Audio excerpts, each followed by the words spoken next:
Umra va haj mavsumiga tayyorgarlik ko'rayotgan O'zbekiston musulmonlar diqqatiga hozirgina sizlar uchun muhim xabar tarqaldi. Assalomu alaykum hurmatli tomoshabin, tezkor yangiliklardan birinchilardan bo'lib xabardor bo'lishni istasangiz, like va podpisatsiya tugmachasini bosib qo'yishni unutmang. O'zbekistonda haj va umraga borish uchun yagona portal ishga tushirildi. Din ishlari bo'yicha qo'mita xabariga ko'ra, haj va umra safarlarini yanada qulay va shaffof tashkil etish maqsadida yagona haj va umra yagona portali ishga tushirildi.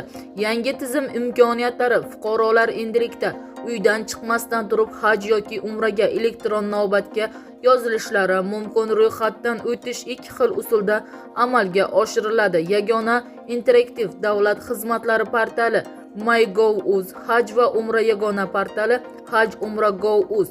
Portal orqali hujjatlarni rasmiylashtirish, tashkilotlarga murojaat qilish va byurokratik jarayonlarsiz ro'yxatdan o'tish mumkin. Tizimning maqsadi haj va umra safarini tashkil etishda qulaylik, shaffoflik va ochiqlikni ta'minlash, fuqarolarning onlayn ro'yxatdan o'tish imkoniyatini kengaytirish.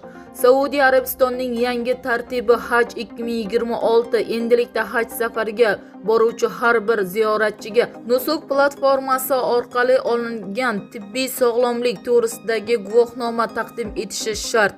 Ushbu guvohnoma mavjud bo'lgandagina haj vizasi rasmiylashtiriladi, deyiladi xabarda. Bizni kuzatishda davom eting. Xabarlarimiz keng va tez tarqalishi uchun like va podpisatsiya tugmachasini bosib obuna bo'lib, yaqinlarga ulashib qo'yishni unutmang.